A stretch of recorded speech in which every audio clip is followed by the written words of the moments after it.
Alright, hello there, I am Papa01 and we're getting ready to do the PW Fits by Chance Qualifier number 2. And let's take a look at who's involved in this match. So I may end up doing Absolute and the MMA division tomorrow. I may be doing those two tomorrow. Yeah, because I just don't feel like continuing with this. I feel like just getting started my workout. I know it's only going to be about a little bit after 5 once this video is done, but I don't feel like continuing with this, and that's a ton of matches. That's 5 matches altogether. Yeah, we're just get started with the normal stuff of the day. So yeah, there you go. Those are the people involved. As you already know, I got it already set up. And yeah, here we go with all that. Those are the participants. And yeah, we gotta look at this right quick to make sure it's already set up. Those are the 2 games I'll be playing. A little bit more now. I just restarted playing Big Shot Boxing. I think that's what it's called. Is that what I said? Yeah, Big Shot Boxing. So here go the rules for the qualifiers for the PO division in English, as you can see right there. And then let's move over to here. Let's start with the right side, going straight down. Then on the left side, going from the bottom to the top. So we have 5 minutes. Pinfall is turned on. TKO is turned off. Quick match is turned off. And time decision is turned on. Then on the left side at the bottom, we have interference turned off. Blood is turned on. Rope break is turned on. And give up is turned on. And there's false count anywhere in this PW rules. As you already know, this is the only division where rope break is involved in every single match for the division. And make sure it's set to hardest difficulty, and let's get started. It's just one of those days when I don't really feel like recording, but I'm gonna do it anyway. Alright, enjoy the first bout.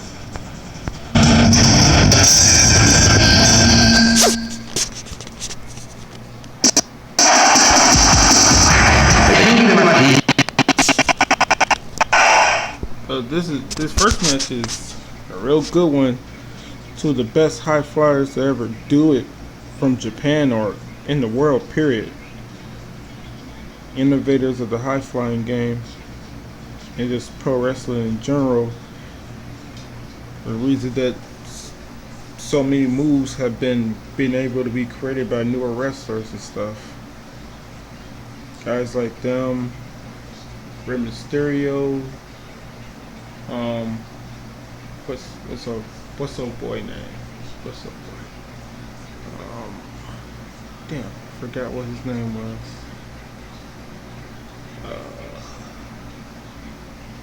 Oh yeah, Dragon Kid. Yeah, Dragon Kid. Yeah, him. There's a few others. I don't know everybody because I haven't really been like into it with wrestling all too much and stuff like that. I can name a bunch of WWE guys, but you know, like Paul London, you know, and who's the other guy I was gonna name? Paul London. Damn, I really don't know nobody in wrestling. I know Eddie Guerrero, yeah, and fucking Rob Van Dam. This shit usually refers around the drop kicks and the, you know, 5-star fall splash and stuff like that. Well, Matt Sydal, yeah, that's another one. Jack Evans, yeah. Those 2, they've been around for a while. Amazing Red, I would say. He fits in that category. There's a bunch of people, you know. I'm gonna stop trying to name people. I don't know too many of anything. I know more so the newer ones. Like my favorite is probably it's from the UK, I believe. Damn, I cannot know my favorite high flyer. Oh shit, I do not know his name. Fuck. It'll come to me. Will Ospreay. God damn it. Because I was going to say But Zack Sabre Jr. is my favorite as far as like grapplers. He's also from the UK. Zack Sabre Jr. Yeah, my favorite grappler. It's because the way he does his submission game is so damn different than anyone else. Other than that, it's you know, who else I was gonna say? It's good with Drew Gulak, who thank God finna be done with WWE. They haven't used nobody really in the 205 division or roster for the cruiserweight division. They haven't really used nobody correctly. You know, fucking, you could say they're using who? Which one? Which one is that guy? What's his name? Buddy Murphy. They're not like he's in a rivalry with Aleister Black and hasn't won a damn match yet. You know, haven't won a match yet against him. Because Aleister Black is supposed to still be undefeated. They got him doing that undefeated thing that they do with everybody. Probably have him going to. Should have him, if they want to keep that shit alive, have him in the Royal Rumble. And either have him win or whoever beats him, he faces off with them and then some shit happens or something. Do something with him.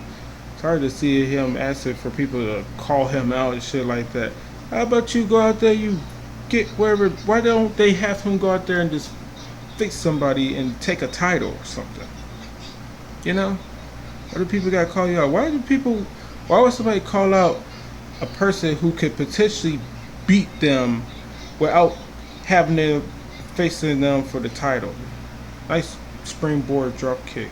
You know, that sounds so stupid. The way they got his character set up is so damn dumb to me.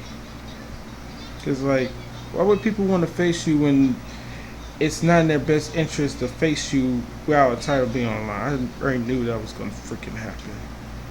God damn it! All these powerbomb finishers that's going on. Well, at least they're not in the grappling or MMA division. You know, they're not absolute, but at least they're not in one of those. Shit.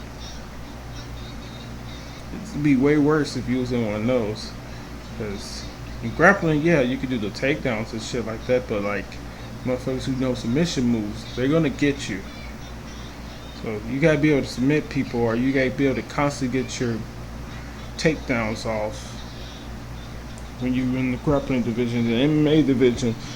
But you also gotta be able to get your submissions off, or at least be able to get a knockdown. Because if it takes you too long to try to get a submission finish, and you're going to get somebody who could just knock you down instantly, as soon as they knock you down, they pretty much got the qualifier run. I mean, done with. If it takes you way too long, if you can't quickly get a submission in 5 minutes, you know, you're pretty much done in that regard. And congrats to Great Saki. He will be moving on. Saka. He will be, or Saki. Is it Saki or Saka?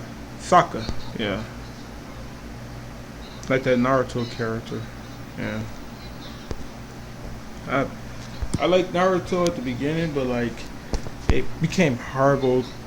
Not horrible, I should say, because the combat is still fucking good. That's one of the reasons I started watching it, because the fight scenes, they're actually pretty fucking good as far as the hand-to-hand combat goes and stuff like that. All of them are. I just didn't like the it's kind of like what happened with Dragon Ball Z, but they kind of fixed it with Super, you know, as far as like scaling the back a little. But like Dragon Ball Z was great when it was just, you know, for them versus Frieza. But once they did that overpowering scaling with him versus Goku, I was like, okay, now this shit's just, they're going too far with it. Like, hopefully they stop trying to do that, because now instead of talking about power levels, it was like, his strength is incredible and all that other shit, over exaggerating, being shocked by how powerful somebody is. Even though you know motherfuckers gonna always get powerful in Dragon Ball Z. That's just what the show is about. Especially when it comes to saying, it's like, you're really shocked that he got more powerful. Did y'all explain, like, every fucking season they explained that Super Saiyans, or not Super Saiyans, but I should say, but like the Saiyans in general, they get stronger after they've been through a grueling fight or whatever like that. Like, they explain that every fucking season, yet they're so shocked that they managed to get that fucking powerful.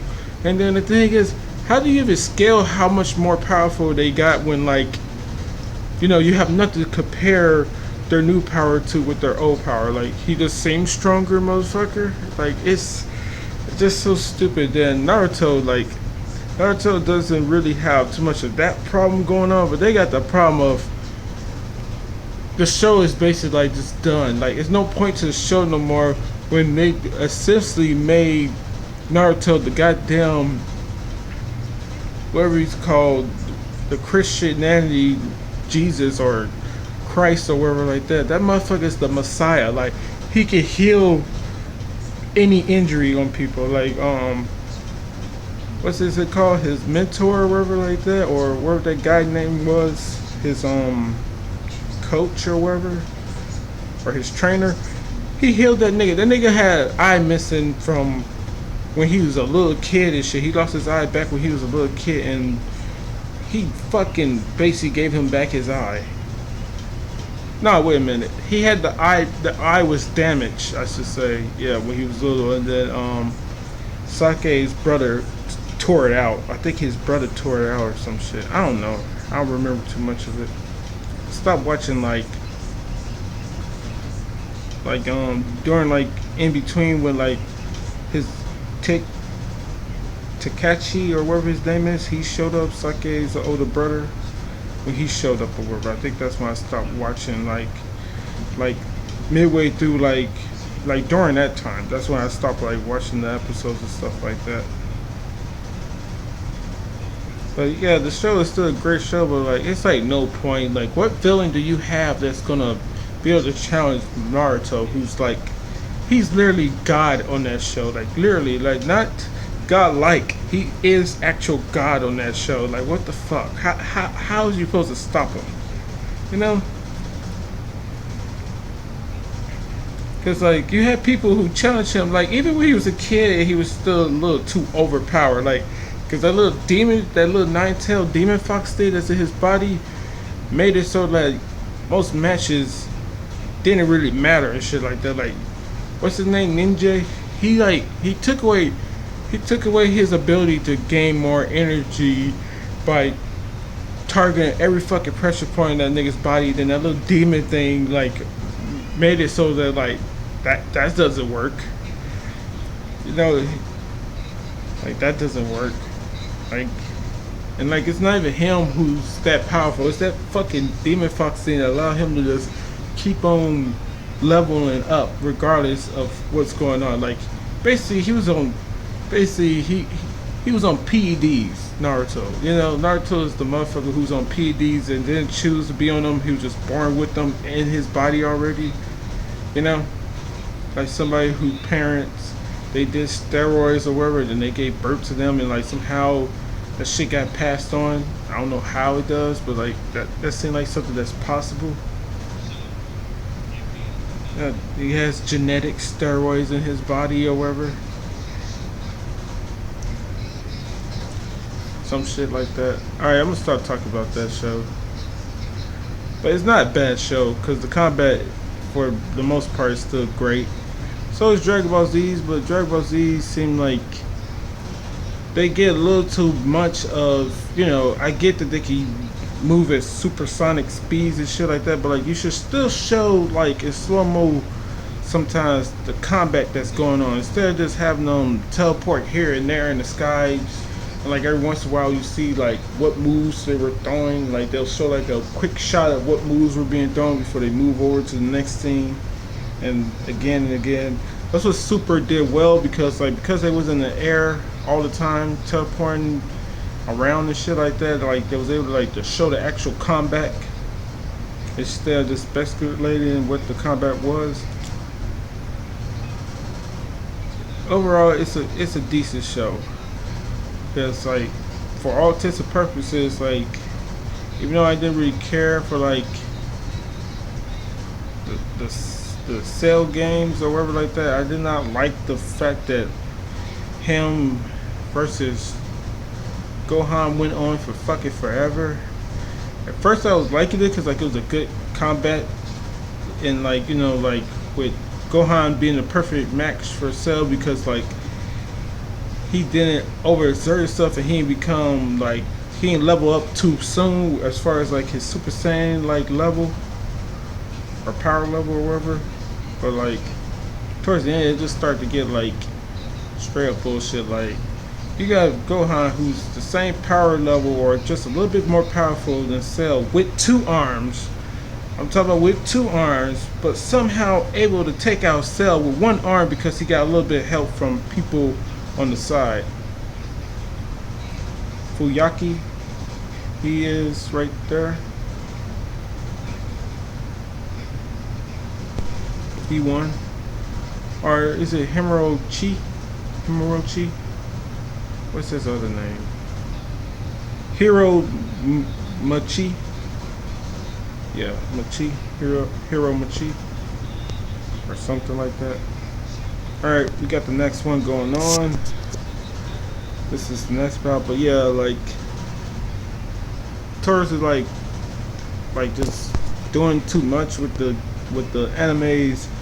It kind of like there's, I don't believe there should be a ceiling, but there shouldn't be like an unattainable ceiling that like only like 1 or 2 people can reach, because the thing is like it's like saying like, you know, like there's always going to be somebody much more powerful out there than them, and then they're going to always be able to reach that more powerful level. But like, why not have it where like, you know, there's a certain well, yeah, a ceiling or a scale or a certain peak that everybody reach, but not necessarily reach as far as like ability wise, but in like, or skill wise, but like as far as like power level wise, like your level can only get so high, and then you have to start filling the gaps with like shit you don't know, and like get more, you know, technical with your abilities and stuff like that, and techniques and stuff like that.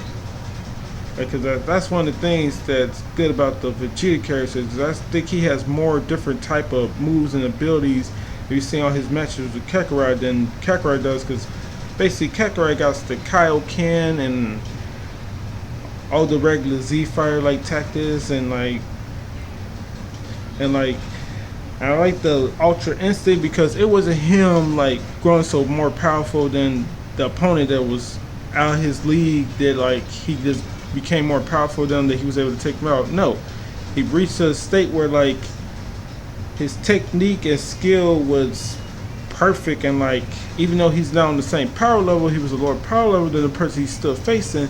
He was able to match him because he was able to flawlessly like perform certain techniques and like do them in ways that he wouldn't normally be able to do in his normal state. So that's what I think in actual combat they call it, the flow state or something like that. And like that's what was good about that show, about the new Dragon Ball Z Super, because that's better than just him becoming so powerful that like he just unbearable. But I know that eventually they're gonna do that with him again, and like that shit's gonna be unbearable, because they're gonna have to do that with him again. And like that nigga now gonna have Ultra Instinct and be unstoppable all in once, you know. Vegeta and everybody else is still gonna be way lower than him, which is a shame. I hope it comes to a point where like Vegeta is not way more powerful than him, because I wouldn't want to be weaker than the other. Never want that.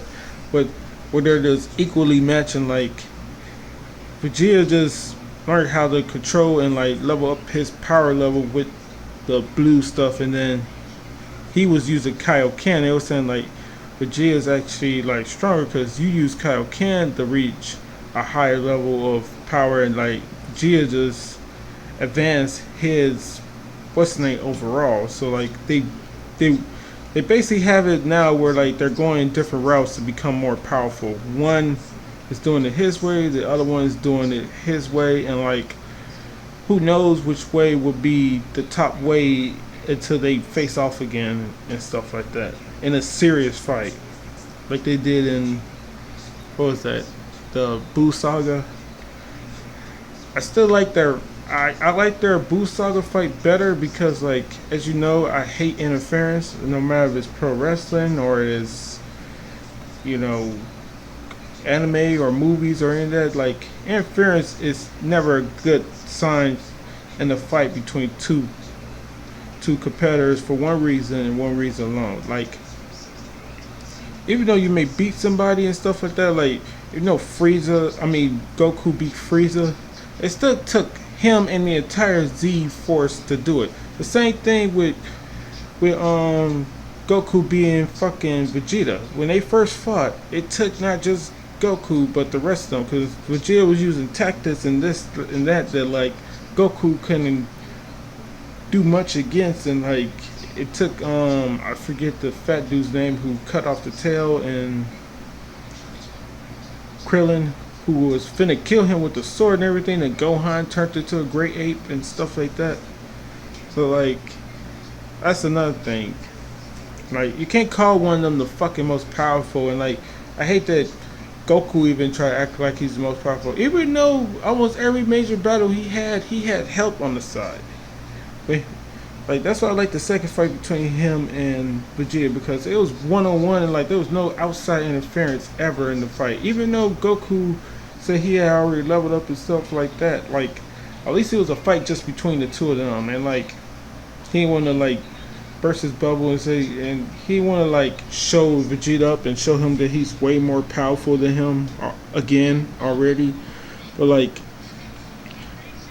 I think that was wishful thinking, or he probably did level up during the fight, but like, I think that was wishful thinking or whatever like that, because like, why go through that ass kicking, you know, for what reason? And the thing is, at the end of the day, Vegeta did win the fight because it was on Goku, who, like Vegeta always says, takes everything too lightly and never really like you know, takes any fight too seriously. And like, that's why Vegeta got the jump on him and knocked him out, and then Frieza was able to destroy the planet when he faced off with him. And he didn't destroy the planet when he faced off with Goku. That was when he fought Vegeta, but that's why Frieza was able to get the jump on him, because like, Goku was way more powerful than Frieza when he turned into Golden Frieza, but he relaxed for a split second, and Frieza took advantage of it and fatally wounded him, and thank God they had the Senso beads, and then Vegeta started to beat the shit out of him. But then Vegeta, knowing that he's way more powerful than Golden Frieza, he took him too lightly as well. And then Frieza's like, you know what, I can't trick him the same way as Kakarot, so guess what, I'm just gonna blow up the earth because I'm the only one who can survive in space. Which is also pretty weird to me, because if you watch the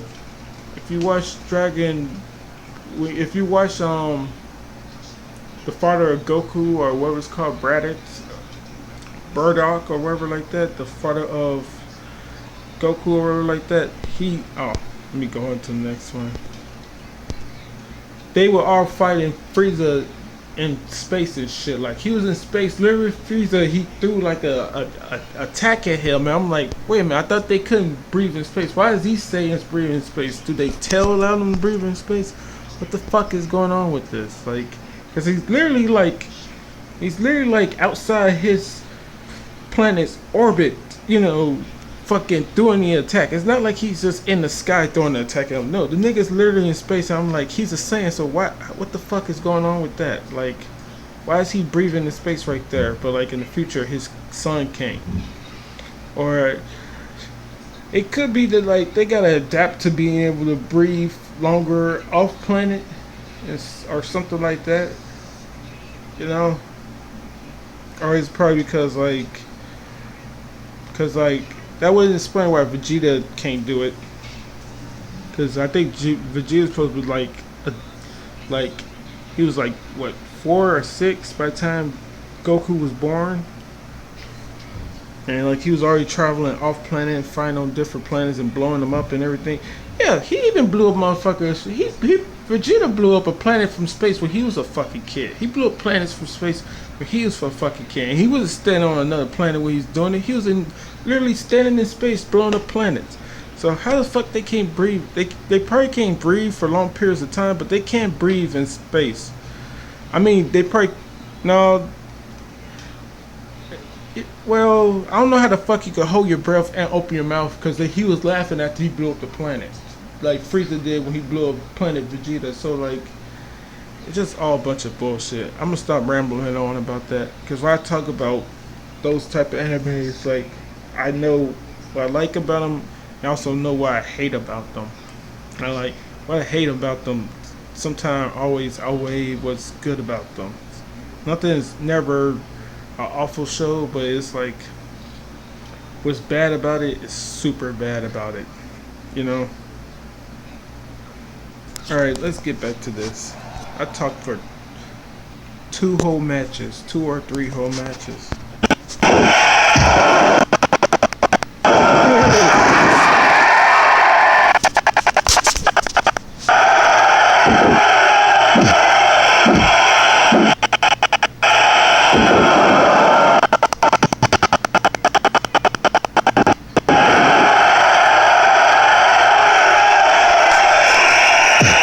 One last thing, I can't say shit about My Hero Academy because I never really watched the show before.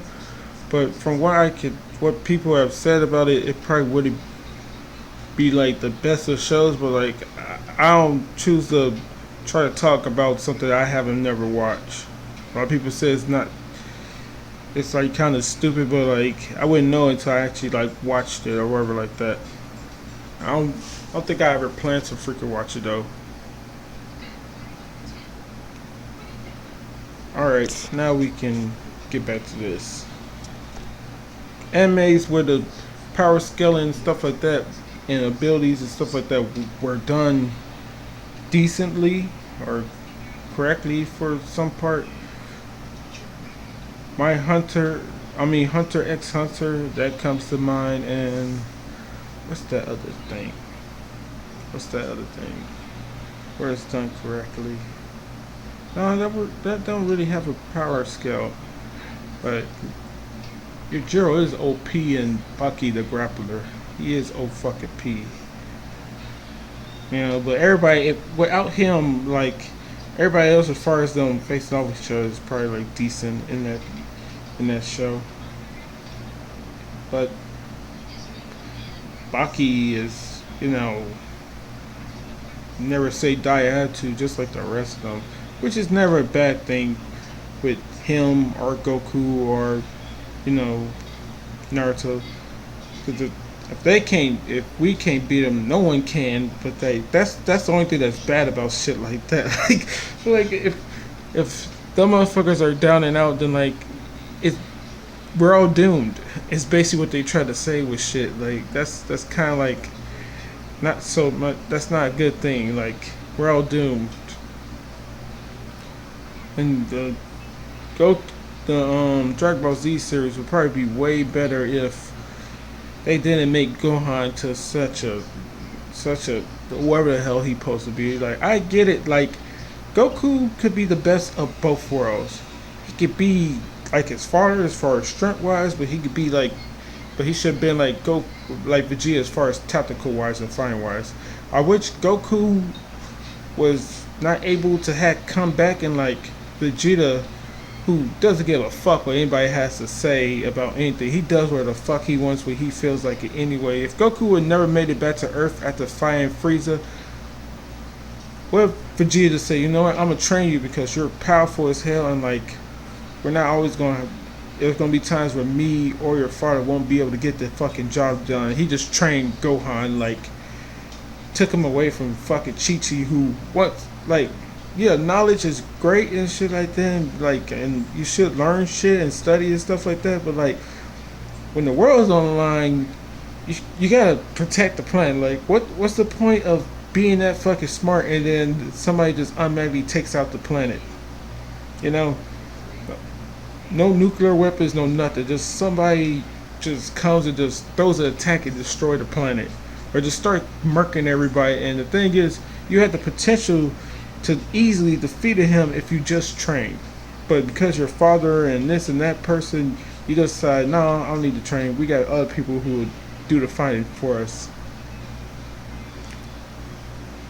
And like I don't think that's a pacifist the way he goes about it. I just think it's just plain laziness. Like the fact he doesn't do it, like that has nothing to do with none of that other shit with him not wanting to fight. Like there's people who don't want to fight, but like if they had the ability to just destroy any fucking body, I'm pretty sure when it's time for them to do battle, they'll fucking just do it and get it over with quickly. You know, like shit, he could be fucking One Punch Man right now. Like you know, just bopping motherfuckers and just go about his business.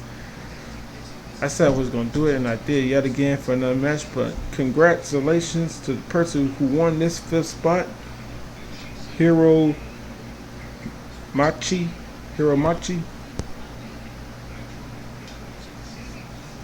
Almost everybody's name is Hiro Amasa. I'm starting to realize.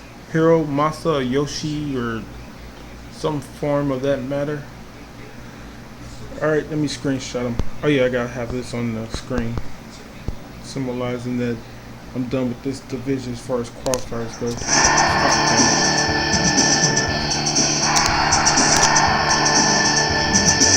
Alright. And yeah, I'm done with doing qualifiers for today. My mind ain't really too much on the qualifiers at the moment. I probably should improve my crabs, like see if any they're like loose. No, everybody's stuff is pretty much the way I want it to be right now, especially everybody who's ranked in the divisions. Those 11 people, yeah. Well, not 11, it's 12 now, cause like there's 35 as far as the rankings goes for the 6 divisions. There's 35 of them. Then you have whoever's the I already explained it, you know. But let me see. Let me go on there right quick.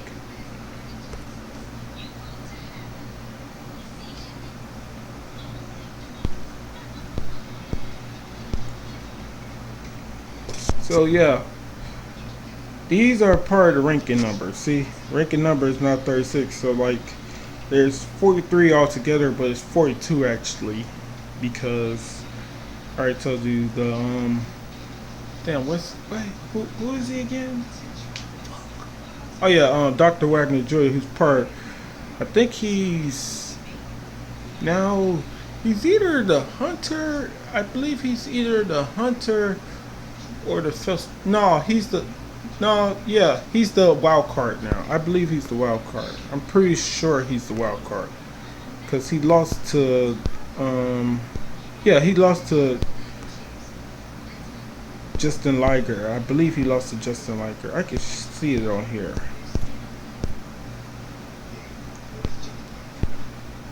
Yep, he lost to Justin Liger, so he is the wild card now, and he's gonna be taking on Jumbo Saruta and the what's that show 6B. So the very next show, those two are gonna be facing off, and if Dr. Wagner Jr. loses, then he's gonna become the 5th spot, who has to defend his 5th spot at show 6C or wherever like that. I'm just about done with that mistake I made with him now being part of 2 divisions. I started to think about maybe people can be part of the rankings and be part of, but the thing is, both of them are rankings though. Champions of the champions of that division, along with the other things, are rankings. Because like, if that's the case, then the championship for both the for both the Faction of 3 and the Cabana should be part of be able to do 5th spot chance qualifiers. And I don't want too many in the 5th spot chance qualifiers, because as it show right here, if I go back on there one last time, we still had, after all this was said and done, we still had 55 people left for the regular qualifiers. We still have 55 people left out of 114. Because there was 45 of them.